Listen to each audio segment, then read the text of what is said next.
Okay. Sweet. Okay, so if we do this.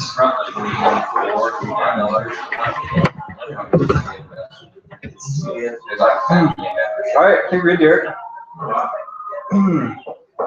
Okay, hopefully my computer doesn't go dead. Okay, so you guys are basically part of an experiment. So for the first time, pretty much ever, we're going to be doing a class where you can do it online. We're going to be live streaming. You guys have, I guess, heard about that already. So we're live streaming from my computer now, which is kind of weird for me to see myself in my computer. But since no one's on, so I guess I can use it for notes. So I just don't want to be looking straight at somebody big on their screen. It feels kind of weird. So can we bring computers or not? Yeah. Bring your computer. A good way to take notes. I'm going to pull up just one quick document real fast. How you guys doing? Great. Good. You guys excited? Yeah. Cool. It's exciting. Justice Simon, you guys can sit over here if you guys want. It's up to you.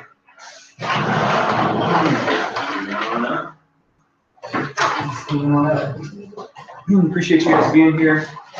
Hopefully I'll do this. We'll see. So yeah, appreciate you guys being here. It's super exciting for the video.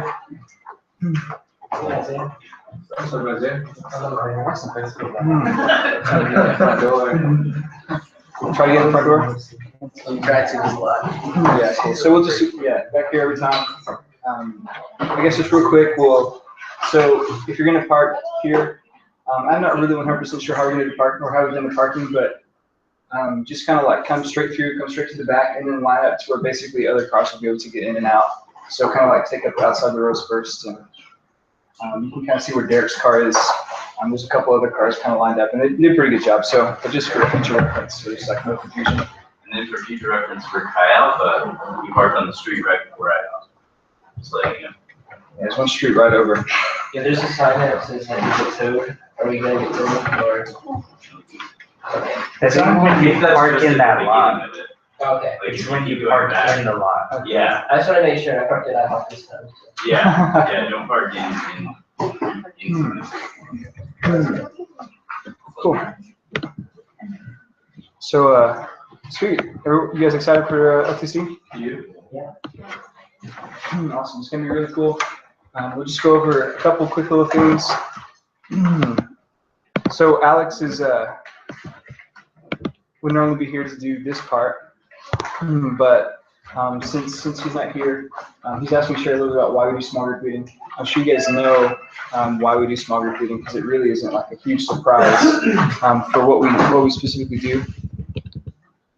But this is like Chi Alpha 101, the introduction to Chi Alpha. Basically, this is what we do. This is what we love. I'll tell you a couple fun stories and maybe be able to explain that. So part of this experiment, I hope that we can do everything really well. But we're gonna have a bunch of computers. We're gonna use a bunch of music stands because we're gonna have a bunch of like recording plus notes on one, and then a bunch of other things. So hopefully it's not too distracting. Hopefully it does okay. Hopefully we don't have any technical difficulties. And if we do, I know you guys are gonna be awesome and just bear with us. So cool. Awesome. So why do we do small groups? Anybody?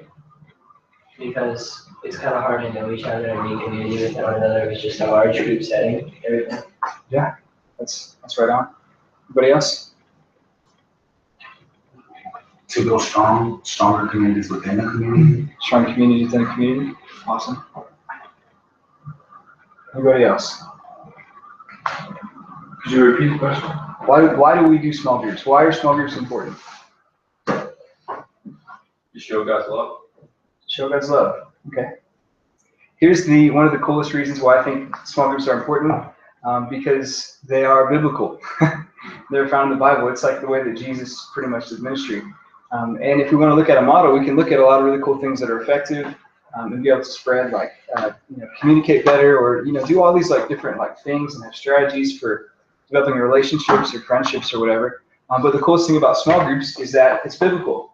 In fact, the whole early church was house churches. You guys familiar with house churches?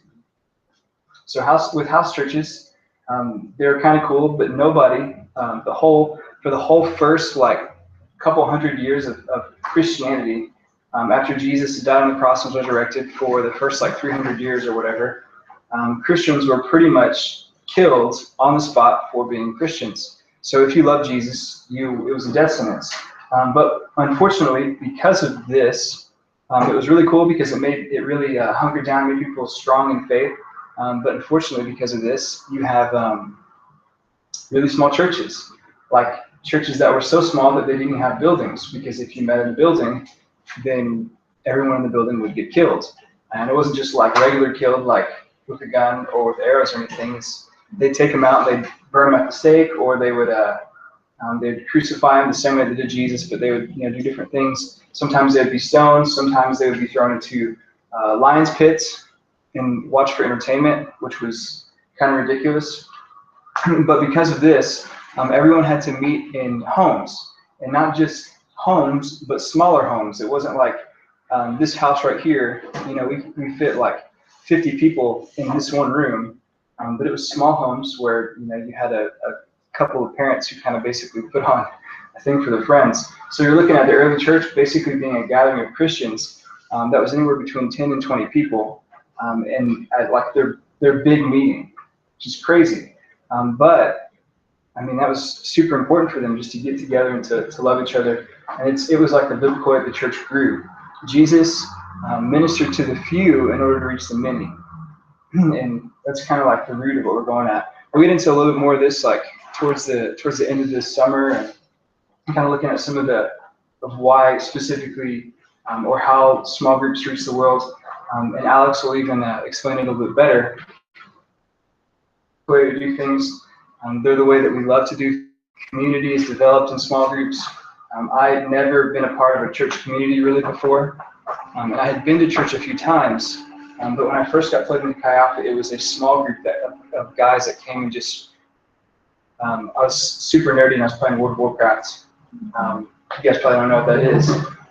You were in diapers whenever I was playing World of Warcraft. Maybe not that, but I was playing World of Warcraft, and like these guys, there's like 12 dudes that just like all played, World of Warcraft just because I played it, and it was really cool. I'd go over to their house all the time, and through really just hanging out with them and like them loving me and talking to me about Jesus. All they did was ever talk about Jesus, and they were really cool. But it was in this small group setting that my heart was won to God, and it was really, really, really cool. And one of the most important things, like Justin mentioned, like Noah mentioned. One of the reasons that we do small groups is because it's like it's kind of where it counts. Winky Pratney says that the gospel, no one will be saved. That the gospel doesn't reach anybody unless it's through like personal, concerned, one-on-one contact. That's what I believe to be true. Concerned, close, personal contact. And in a small group, that's exactly what you have. So I had these two friends. I'll talk about them a lot. Some of you guys who have been around a little bit longer may have already heard me talk about them. But they were the last guys who were in my small group. There were 5 people in my small group at the end of my years at Sam Houston. And 2 of them were twins. They were really, really cool twins. They liked street bike racing. They liked graffiti. They were into like all that kind of cool stuff, all the stuff that Robert likes. Anime. I started watching anime because they loved anime. They loved video games. But more than just like that outside of the personality, they were really scary because they were twins that dressed exactly the same. Like one of them would wear like, they'd be the same but opposite. Like one would wear a red shirt with blue stripes or blue plaid, and the other one would wear blue with red plaid or something like that. So like they would always be like really close. They'd have the same brand, the same design, the same everything, but maybe like one subtle thing different. And if one of them had a blue American Eagle shirt, the other one would have a blue American Eagle shirt, but the logo would be a different color. It was just like super subtle, but that was it. They talked in unison. I remember asking questions, and they would kind of do like this. They would sit there, and they had their hands like this always, and they just sit there like this, and ask them a yes or no question, and they'd kind of do this at the same time. And it was really, I mean, as someone who's trying to develop a relationship, when you're trying to just say, hey, what are you interested in? And they both sit together, and their hands in their pockets are like that. And they just shrug, and you're like, okay, well, how am I supposed to do this? So I met them. I did everything that I could to try to figure out how to be friends with them. They were incredibly quiet. They're incredibly shy. And because they were so quiet and shy, they were really intimidating because they were, I mean, there's like talking almost to a brick wall. I met them, and we did some crazy things at the very beginning of like right when I met him. And within the first probably 30 minutes, one of them had a cut on his head that was so bad that he needed stitches, but we didn't give him stitches. I actually took him back to my apartment and sprayed some alcohol on it and closed it up with some tape or with some glue. I was like, oh, you're good. He didn't really care. I don't think he had insurance, but, and I was like, well, this is it, we're done. He had blood streaming down his face, and he is forever marked by the scar. In fact, the Chi Alpha at Sam Houston, the only people the way that people tell them apart is because one has a scar and the other one doesn't. And so their names are Alex and Carlos. I really love them, and I'm one of their biggest fans.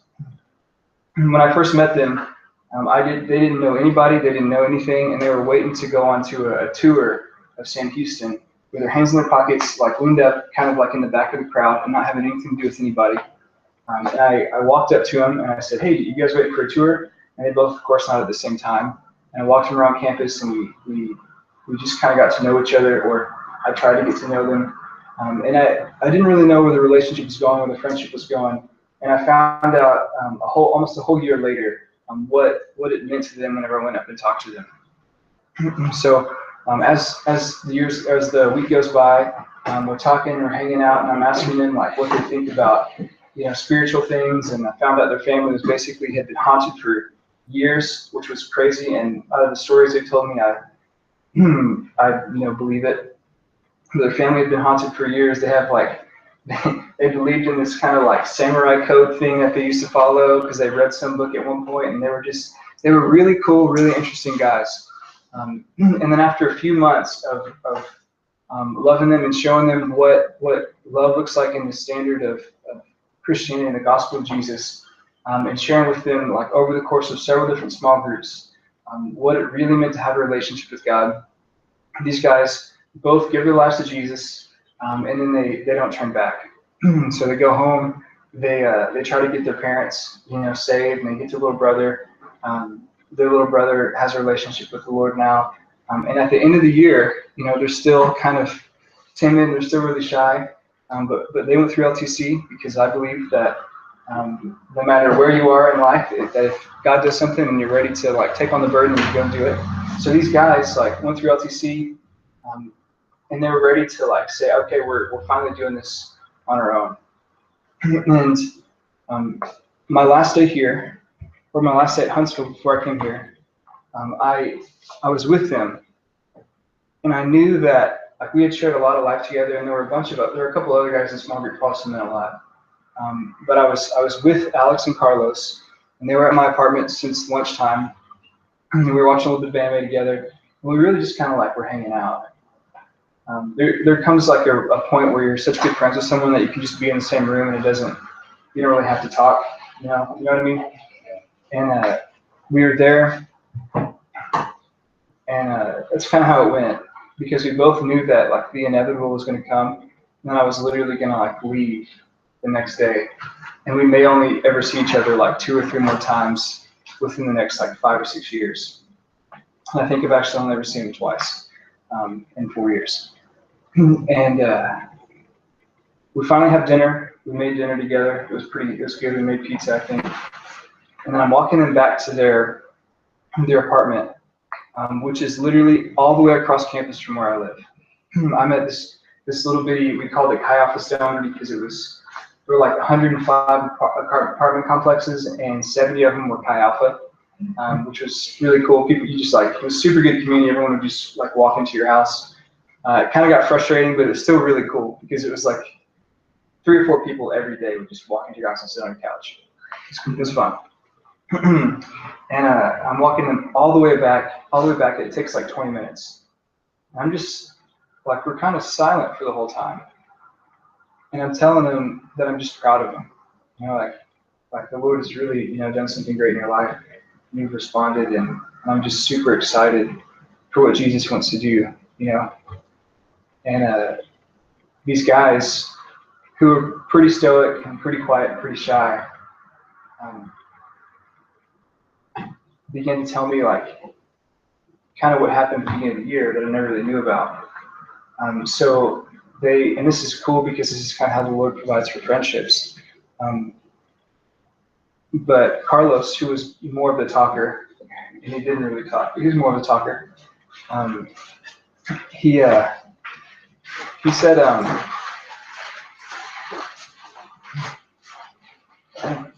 got a whole crew in. So Carlos was more of the talker, but he still didn't really talk. And he said, you know, we never told you what it was like when we first met you. The day before we came to campus, we had no friends in high school. It's only ever been me and my brother for our whole life. One of our parents lives in Mexico, the other one lives in Dallas, and we never see him. And we've never had friends, we've never stayed in a place long enough to be able to make friends. When we came to college, we figured it was going to be the same thing that we'd go through, and we would graduate and we would still never, ever have friends. So we prayed at the very beginning of the year, the night before we met you, that God would just send us one friend, one friend who was better than anybody that we had ever had before. And he said, not even 12 hours later, we met you. And of course, I thought that was really cool. And then Carlos, you know, he started, you know, tearing up, and he looks at me and he says, you know, Logan, I really don't know where we'd be if it weren't for you. He says, I don't know what eternity would look like to where we are before, but I know what it looks like now. And we looked at each other with this weird understanding. It's so hard to describe, but whenever you live so much life together, a full year of life together, and you've watched them like grow, and you've watched these like this group around you that has come to have a real relationship with God, life-changing relationship, not just like some game, but real life-changing relationship with Jesus. And you get all the way full circle, and you know, like you know the story that you have gone through. You know what it was like whenever you went through and experienced God. You know all the little things, and it finally comes full circle, and they have done the exact same thing that you are doing now. And there's something that just like clicks. I don't really know how to describe it, but it was as if at this point we have experienced all planes of life together, and that they have influenced my life just as much as I've influenced theirs. And for the first time in my life, I saw these guys. I never expected it they both, we said our goodbyes, and I said, I love you guys. Maybe I'll see you again. Maybe I won't. We'll see. And it was so hard to keep from, bawling, because, you have friends that you've had, and the Lord has really done something great. And you want to spend a whole lot of time with them, but you know that God has called you somewhere else, and He's called them somewhere else. And that's really cool. We're talking about people's eternity. We're talking about people's future. The very first night that I met these guys, I cried myself to sleep because I knew that the Lord had called me to minister to them. They were too quiet. They were too shy. They would never actively seek a church ever. That's the kind of the people that they were. They read books about the samurai code. They would never actively seek a church. They would never actively be sought by a church because they would have probably never left their apartment.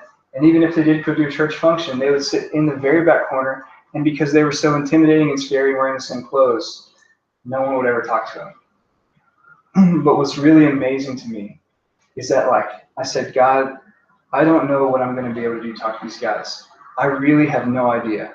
But I know that you love them more than I can ever understand. And I know that you have put these people in my life specifically so that way I could reach them. And it was crazy. It kind of flipped this switch in my head, and I just pursued those guys with everything that I had. And if it weren't for small groups, those two guys would not have a relationship with Jesus. And I know that for sure. And it's really cool, and to see how they've grown. They came here on a trip for spring break the year afterwards. They wanted to move here and be like cops, or they wanted to do border patrol, but their parents said no, because they're from Mexico. And it's like, we'll be betraying the family, is what they said. So they wanted to be cops here, and they'd actually seriously looked. I was 22 years old coming here when I met them, and they just graduated like a week ago. And that's weird to me, because my last San Houston Catholic babies graduated. But they've done so much. They've done so much for the Lord there so far. There was one time whenever Taylor and I, and this is the friendship that we have because of this, there's one time where Taylor and I were like really hurting with our finances. We were like, we know the Lord wants us here, provide for us. We lost a huge amount of support in 1 month. And I called him up and said, hey, I don't know if you guys are, what you guys could do or anything. I figured maybe they could give us like $25 or $50 to help us. Like, we just needed to get through a couple months until we could support raise in December. And they said, well, yeah, you don't even have to, say anything, Logan. We love you, and of course we trust you, and I mean, we can give you $1,000. I was like, what? From these sophomores in college now, that gave us $1,000 so that we could finish the year here without struggling, and we could finish the year strong, because that's what God wants us to do. And that's what they did. They came to the mission, or they went on their mission trip, a couple months later, and they came here. They stayed at my house, and it was crazy because we were talking about spiritual warfare. I don't even know how we even got on the topic, but one of them got baptized in the Holy Spirit one of the nights that we were like at my house, and it was really kind of crazy because Taylor and I were sleeping in our bedroom, and they were in like next door or next in like the other bedroom, and we just put a mattress on the floor. And they slept on it, and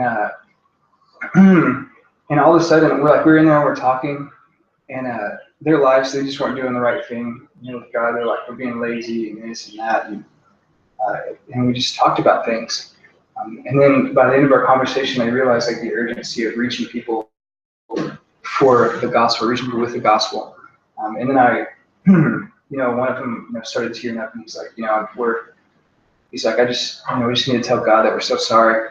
So I go back in my room, and I'm like asleep. It's like 30 minutes later, and I just hear like them weeping through the walls. I was like, I wasn't really sure what it was at first because, it's super quiet. I thought it was like a dog barking or something outside. But like I walked in, and one of them was like baptized in the Holy Spirit and was like telling the Lord they love me. Super, really, really cool. And they're both still walking with Jesus now. There's another guy who's in our small group, who we had ministered to. He was with me for a whole full year before I met them. Then he was with them. I had been here for 3 years now. And then his name was Josh. And last year, he would have been in small group for 4 years, 2 years with me, and then the twins wouldn't let him go. And after 4 years of small group ministry and 2 small group leaders, this guy named Josh gets baptized, gives his life to Jesus. Just really incredible. I mean, that kind of stuff, I don't know if that happens. Like a guy that you met 4 years ago, that you tried to pour into, but just wasn't getting it. And the twins just really loved him, and they're reaching people for the kingdom now too. Because of them, I think, from them directly, just like 9 spiritual great-grandchildren, or even great-great, I don't even know what you call them. I don't even know if that's like a cool term, but I think it is. But because of them alone, those 2 guys, the Lord was just working, and it was awesome. They really love Jesus. And we've seen eternal impact, not just with them, but my friend Cody, who is the very first guy in my small group. He is their resource leader. He's 3 years older than them. And he called me up at the beginning of this year, and he said, we have met a guy who is really, really, really hard. He's like, do you remember this guy? And he said the name of the guy, and I was like, oh, dude, that's the guy that cussed at you like Otro. And he said, he's harder than that. It's like, oh, wow. I said, really? He really is? And he said, yeah, dude, you don't understand. But the twins are really loving him. and he was with those guys, and he got saved, and now he just finished LTC. So it's like crazy. Could you imagine like the bitterness in his heart, like the relationship that he had with his parents? And this is why we do what we do. We know that we can reach the world if we reach the few. You know what I mean? We have discipleship, we have evangelism. I don't think they're the same thing, but what I do know is that discipleship is really, really, really important. We won't get to evangelism right now. Discipleship is so important that I could probably firmly say that the majority of you in this room would not be here if it weren't for a small group and a small group leader. I mean, maybe you're super Christians, and maybe you decided on your own you're going to take up the torch and say, I'm going to pass it on. But the kingdom of God has always worked by having one torch bearer pass the torch to another, and to another, and to another. And I guess you could rather say light one torch, and that torch light another, that torch light another. Jerry illustrated this point last semester by showing us how buildings explode through demolition, and it was really pretty cool. They chain explosives together, and in order for the building to crumble straight down, everything has to go off so perfectly. But if it doesn't, then the building just kind of like falls over. It doesn't work quite right. The kingdom of God and discipleship is built on that same principle. That if one link is broken, then it almost shuts off an entire spiritual lineage. You know what I mean? And that's nuts to me. Is that we and then when Alex comes back, he'll show us some cool pictures. But we pretty much all owe our lives to a guy named Scroggins. And it's like really funny because he's had a big influence in my life. You were in his resource, or he was in the small group leader whenever you were? No. Okay, that's right. You were with Joe? Yeah. Okay. Yeah, so he's had a huge influence in Derek's life. He was Alex's first small group leader, which is kind of cool. Alex's small group leader, which is just insane. Because without Scroggins talking to Alex, there wouldn't be this, you know? And there wouldn't be what happens next year, and there wouldn't be what happens the year after that, and there wouldn't be what happens the year after that. And whenever this room is like too big that we have to bust out a wall and build it like all the way back to the fence, and whenever we have to buy the property at IHOP, it's like, you know, that wouldn't be here without Scroggins. But Scroggins isn't really anybody special. You know what I mean? Like, he was just a person who said, yeah, I'll be obedient to what God has called me to do. I'm not really anybody special, but there's still people who are having a relationship with Jesus, that are getting raised from the dead, that are walking from darkness into light, that are having real life-changing transformation at Sam Houston. And I haven't even been there for almost 4 years now, 3 full years since I've actually been at Sam Houston. And that's crazy to me. And hopefully that continues the pattern. That would be the same, you know? And that's something that I love. That's why we do transgenerational discipleship. That's why we will always do discipleship. And that's why I will always, for the rest of my life, be a Chi Alpha missionary, because this is where it counts. You know, if we can reach the university, then we can reach the rest of the world. The university is like, this is where all of our future teachers, this is where all of our leaders are coming from, this is where all of our politicians are coming from.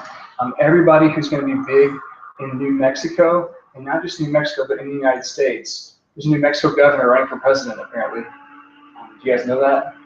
He'll probably get 1%, but that's his estimate. But the people that come through these universities, that's who sets the entire system. If you want to have kids who are raised in a good environment, don't just like educate your teachers well, but get them saved. Like, there are going to be people here, like the NMSU students we're not just a bunch of college students. You know, in 5 years, some of us will be parents. You know, I was a 24-year-old parent. That's crazy. I had never like pictured that in my whole life. But that's how some of these people are. Some of them are parents now, but they'll be raising kids, and their kids will be raising kids, and their kids will be raising kids. What we do here has an eternal impact. If you want to have good legislation that's written, don't have it written by some lame, well, I say I'm a Christian because I get elected, but someone who comes in and gets discipled by you. You know what I mean? Who you say, no, you will have a devotional life, or I'm going to throw you through the wall. You know what I mean? This is what we're talking about. Like, could you imagine what the entire state would look like and Las Cruces would look like if we could reach this university? I'm only like frustrated by the fact that there aren't 40 of you in here right now. Hopefully, maybe there are next year. We'll see. But could you imagine if we can reach the university, we can reach the world. If we can reach the university, we can reach more than the university. So this is why we do discipleship. This is why we do it here on campus. This is why what we do matters. It's so important. God loves each and every single one of us, and He loves every single one of those 17,000 students who are on campus whenever fall comes around. Cool. So hopefully we're in it together. I think that we are. Hopefully we're in it together. All right, so have you guys taken a chance to look at the syllabus yet?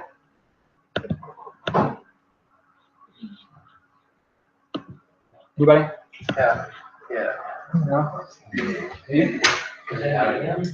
Yeah, well, it was, okay, so there's pretty much a couple things that we're going to be doing today.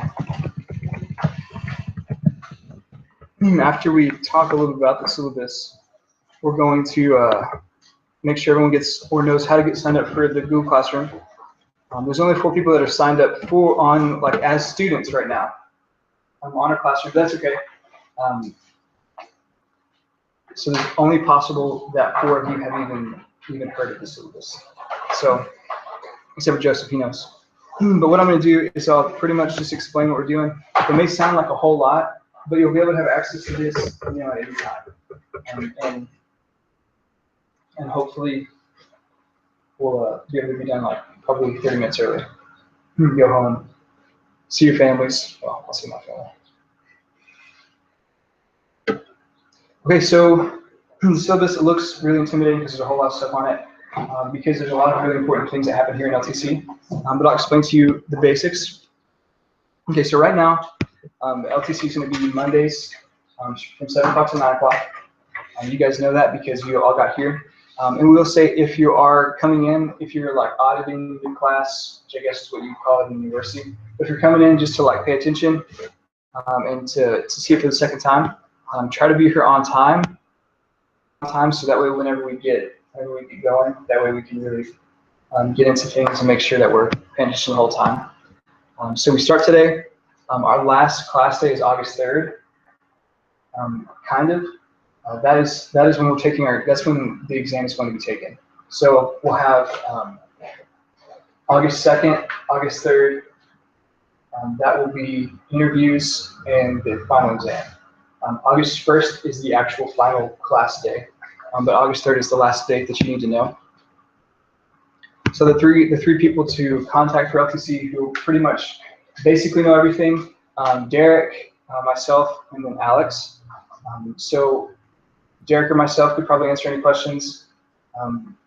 Alex might be too busy to answer a direct text message about when LTC or what topic LTC is going on Mondays, but you can message either of us about that. Our primary available office work hours for the summer is pretty much any afternoon from 1 o'clock till 3 o'clock. But on Wednesdays specifically, we'll kind of gear that towards if you want to talk or anything, we'll be able to come in and we'll pretty much be here. So that'll be from 1 to 4. We can be found in here. You can just send us a message or email and get to whoever you need to get in touch with. So it's super simple. So does anybody know the prereqs for the qualifications for leaders in the Bible? Disciple makers?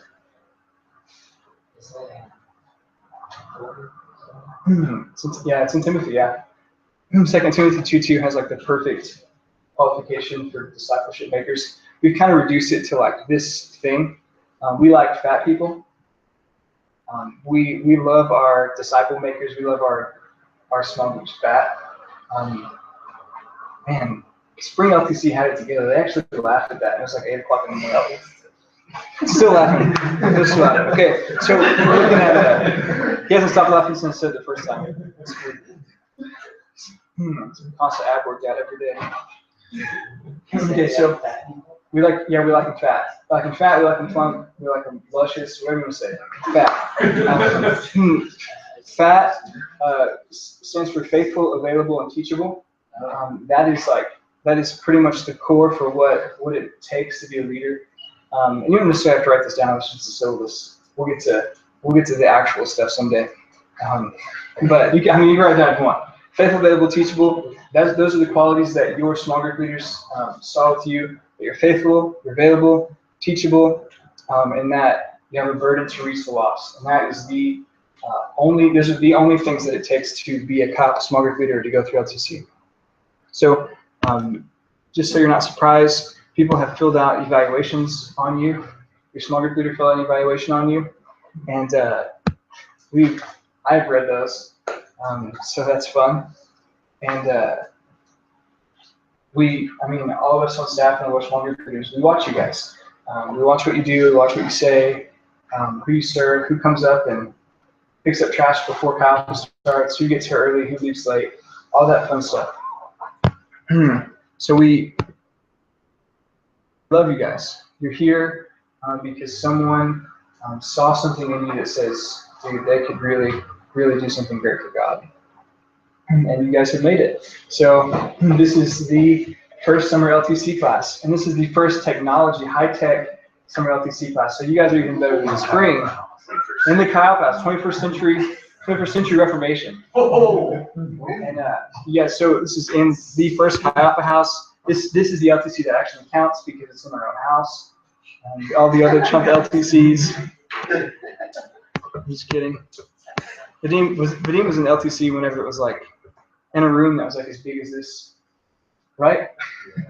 You were in when we were at Mike's house. Okay, yeah, that's so.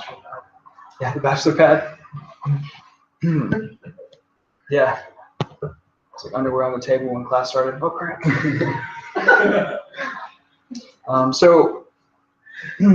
We love you guys. We're so glad you're here. Welcome to LTC.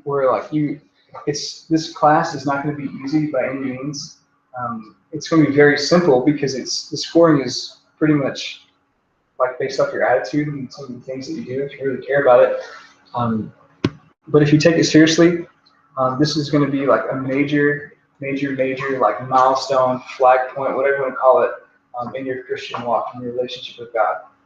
I think you have a couple of like ex-LTCers, and they could probably say something very similar, like, dude, that is like what did it for me. I was kind of like moping around at first when I went through LTC, and it's something about it. I don't even know what it is. We teach it. We kind of put it together with what we think the Lord wants for our Chi Alpha leaders to know. But something really just like happens here in this classroom and throughout the course of the summer or the spring semester that like God just does something great. It's really cool. My biggest moments were in LTC. So we have a couple goals that hopefully you attain by the end of this class. We think, so did anybody think this was going to be just like a Bible study, or do you think this would be an actual class? Both cool. Cool.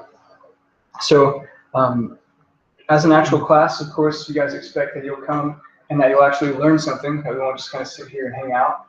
And one of the things that we're going to learn, well, I guess we have five major areas that we're going to kind of go over. They look really official on the syllabus, and I'll just go over the main points. Yes, yeah. As soon as you sign up for Google Classroom, which I'll be able to show you after all of this, we'll kind of get together. I think some of the other LTCers who are here probably can help you if we have a lot of people who need to sign up that they volunteer for that. So one of the first goal that we're looking for is to be able to understand some of the basic truths in the kingdom of God, to know what happened whenever Jesus died on the cross, to understand the atonement, to understand salvation and sin and some of those weightier issues, grace, repentance, some of these things and what they mean practically, how they apply to our daily lives, and then more than that, to be able to teach those to your small group. Have an understanding of the things that must be present in your life, like having a devotional life, or taking responsibility for the people around you, or developing relationships within what what Jesus calls his church. So, community, or as Kyle, we call those the 3 R's: real relationship, real devotion, real community. Pretty big deal. You'll learn more about those as we go on. So hopefully by the end of this, you'll have a working knowledge, or the goal is to have a working knowledge of how to build a small group.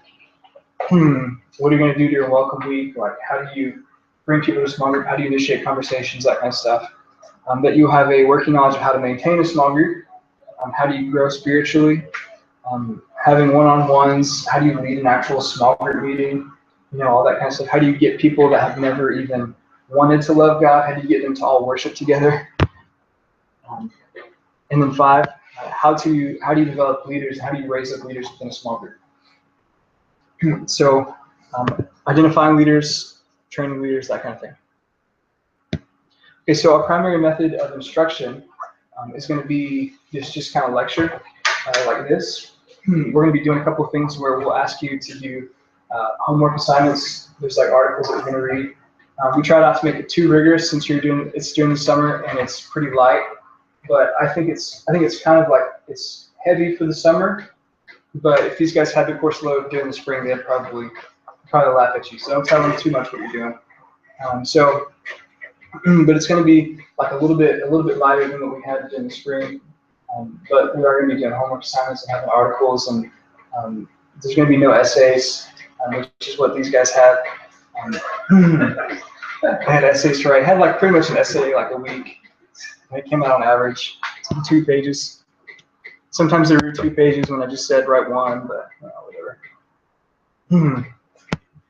Had to read directions. Basically making fun of Joseph. There were like 4 times where I said like a 1 page or 1 paragraph thing, and he wrote like 2 pages.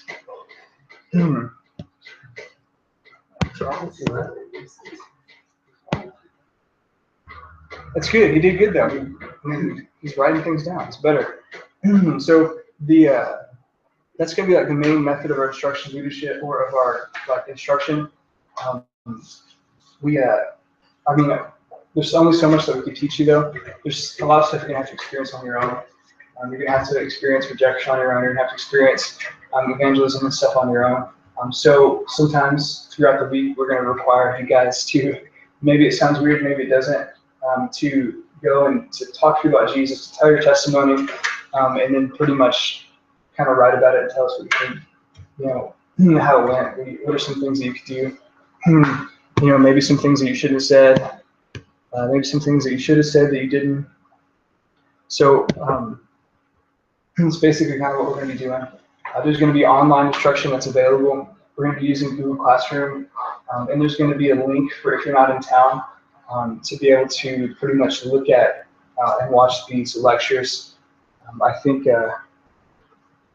probably half the class is out of town right now.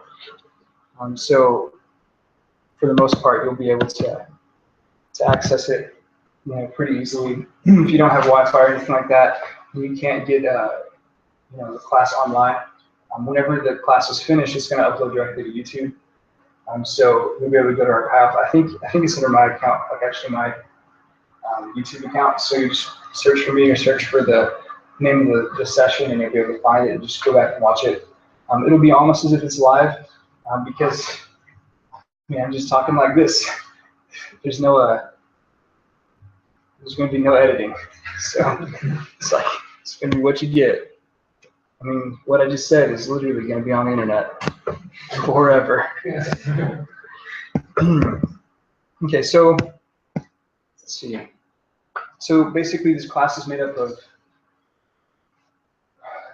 5 different things. The first thing is actual class. The second thing is homework. The third thing is the interview. 4th thing is an exam. And the 5th thing, surprisingly, spoiler alert, is your attitude throughout the whole class, and some of the things that you actually do. So all of those things would be basically what you're graded on, which we'll watch to see if you're ready to be a small group leader. The primary qualification for leading a small group is not knowledge, but attitude. And that's probably one of the most important things to remember throughout your whole life. It's like that is the big thing. Knowledge is something that can be gained pretty easily. You can watch a YouTube video and know everything. I watch a lot of YouTube videos just because learning is fun, but those things are all useless to me if I'm just a total jerk and it doesn't really matter what I say. You know what I mean? So because of that, we ask that, like, during discussion, don't be a jerk to each other. Like, be courteous, be kind to each other whenever we're answering questions or someone has an opinion. It's very possible that you may have an opinion that is different from somebody else's, and it's probably even likely because as work, we all come from different mindsets, different backgrounds, different places, and things are just different. But remember, the primary qualification for leading a small group is not knowledge, but attitude. One of the most important things, well, if you feel like you're being treated unfairly, say something. But also know that, like, one of the biggest things that will destroy a ministry faster than anything else, and that will destroy your ministry faster than anything else, is gossip and backbiting and, like, slander, and really just kind of like that nitpicky attitude that you don't think is bad, and it's venting, whatever you want to call it. That is, like, what I think is probably the worst thing, like, period, in the Christian community. I think it's probably, like, it's of the devil, and never do it. Never get together and, like, say, like, underhanded remarks about each other or anything like that.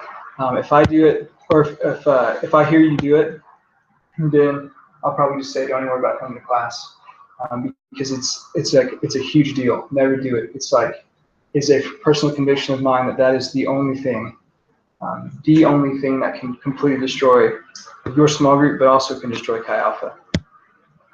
So attendance, as long as you're in town, come to class. If you're not in town, or there's a specific reason, like work, that you can't get off of, that you need to do the online lecture, then do that. We basically pretty much have like a 2 absence policy, so to speak. It's a little bit different during the summer, but part of the homeworks, which are going to be really simple, are just kind of a base, making sure that you watch the lecture. So there's going to be like a fill in the blank kind of question, and if you miss 2 of those, then we don't have enough course material. So if you miss 2 of those, then it's automatic dismissal from the class. Or if you miss more than 2 of those, you can miss 2. So if you miss more than 2 of those, then we'll say, hey, maybe you should go back through LTC when springtime comes around, or we'll see what we can do about getting them made up. But we don't want to miss those things, because if you miss those, then you'll miss like 15% of the class. Be on time. You know, it's the summer. I understand we get, like, you know, caught up. We take naps at like 7 p.m. now. Stay awake until 5 a.m. But be on time, so that way we can really get things moving. If you know, we know that, you know, you need to take absence so that you're going to be out of town. If you're primarily in town, awesome. I'll assume that everyone here is primarily in town. But if you're going to be out of town, just tell me in advance, and that'll be so much easier. It'll be so much easier to track and so much easier to just say, okay, that's fine. There's a huge difference between skipping class because you're lazy and then having to do something. And if you have to do something, just let us know. It's easy. We don't want to. We're not like Nazis, but at the same time, we have a standard. So course requirements, grading. So we're gonna have those quizzes and homework that we talked about. But this is what we're looking for in small group leaders. We're looking for you to be fat, more concerned about God's reputation than your own reputation, servant-hearted, devotional life, great attitude. You take the things of God seriously. You work to develop fellowship outside of your own small group, and you just love your small group. So we told you when the office hours are and how you could reach us. The required text for this class, which is on I have uploaded it onto our classroom, is Discipleship by Design. It is my strong hope and strong opinion that we are not going to do anything from Discipleship by Design until later. But the faster that you can read it and go through it, the better you're going to do. It is really, really, really good for leading small groups. Really good. So Discipleship by Design by Harvey Herman. You have it available online in 3 different formats: PDF for anybody who does iBooks, Mobi for anyone who reads from a Kindle, and EPUB for anyone who reads from their Nook. So basic formats. We also have books that are recommended, but they're not going to be required. Youth Aflame by Winky Pratney. Have you guys heard of Youth Aflame? Really, really, really good book. It is a book for small group leaders. He is not a Chi Alpha guy, but he grasped on this concept. There's small group leading is not just like a Chi Alpha thing. It is a thing that is like very big. Like if you look at some of the thriving churches, you can kind of see how their small group systems work, and it's like incredible. Winky Pratney has this Youth Aflame, a manual for discipleship, and it's so good. I read it every year. A lot of the stuff that I preach, like that that list that I pulled up on Thursday for how do you know if you're serving God with a hard heart, that came from Winky Pratney. There were a couple other things. Whenever I preach a sermon or teach a lesson, there is almost always guaranteed 99.9% of the time something from Winky Pratney in it. The next book is Equipping the Saints. I'll upload that one too. It's a PDF. It's super, super short. It's like 76 pages or something. I would even recommend that you could all go in together and go to what's it called, Office Depot, and you could print off a copy. Like if you just upload the PDF, you could print off a copy and have a really nice ring back copy, like spiral notebook style, like cool cover, your own copy of Equipping the Saints. Because of how many pages it is, and if you guys all went and did it, it would cost like $6.50 per book to get it and to have the nice little spiral thing. So pretty cool. It's a very good read. It's not good until after you become a small group leader because it's like super practical. And then finally, The God That Never Knew, The Tragedy of Religion Without Relationship by George Otis Jr. A really great book. A lot of theological things that we're going to be talking about for this summer is going to come from kind of the base. We followed like a model of things that he said were important and things that I believe. He's also a disciple of Winky Pratney, and he has a book, The God That Never Knew, is really good. It's like a theology book, but it doesn't really feel like it. So that is probably my favorite book. All of those books are yearly reads for me. Okay, so with that, we're going to go into the LTC schedule, and it'll pretty much be done. So every Monday, it is my strong conviction, it's our strong conviction that discipleship and that small group leaders need to have that are like they play 3 roles to their small groups. They basically are kind of like mini pastors. And if you tell a pastor that, they'll probably say, no, I don't think that's true. But what's kind of funny is you probably will do more in your small group and with your small group than most pastors do with their congregations throughout the week.